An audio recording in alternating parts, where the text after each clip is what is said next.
am Gia. I'm Melissa. And this is Real Talk. You're supposed to say it with me. Oh. Can we do that And again? then, yeah, okay. Perfect.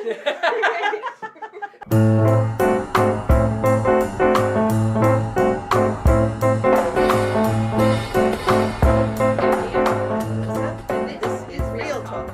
Today I will be talking about A Series of Unfortunate Events by Lemony Snicket. It's a series of 13 books that were published from 1999 to 2006.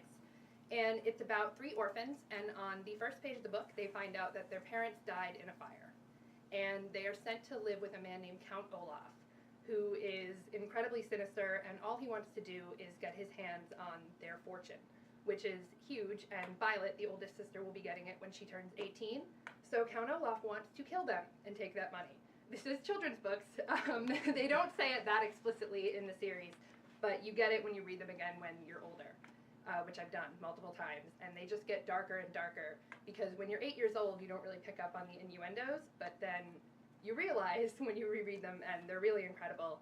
And they're great for reluctant readers as well, because there's a boy and a girl, and they're 12 and 14, and they're very precocious, and most of the adults are complete bumbling idiots.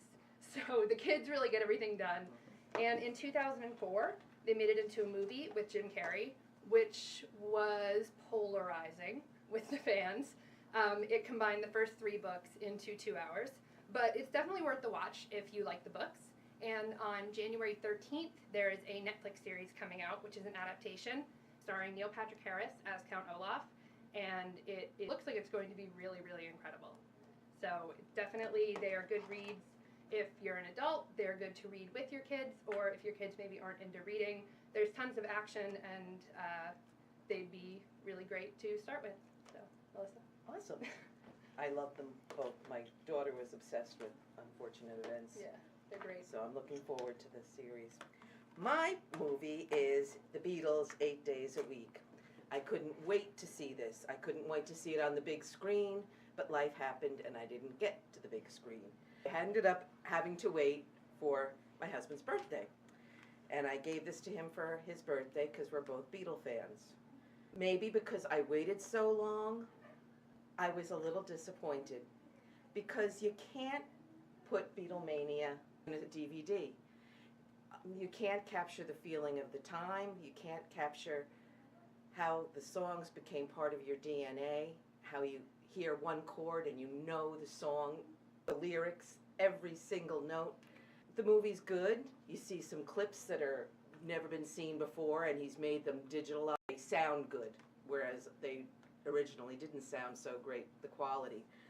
So there's some great clips that I've never seen before. If you're a Beatle fan, you'll have to watch it because that's what you do.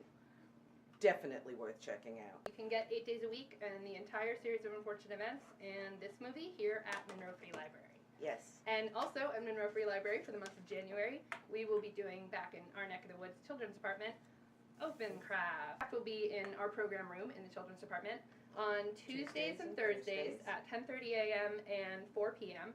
And we will have all sorts of crafts and puzzles and games and coloring out. You can stop in any time between 4 and 6 or 10:30 and 12:30 and play and craft openly. Openly, no registration Yes, required. all welcome. Bye.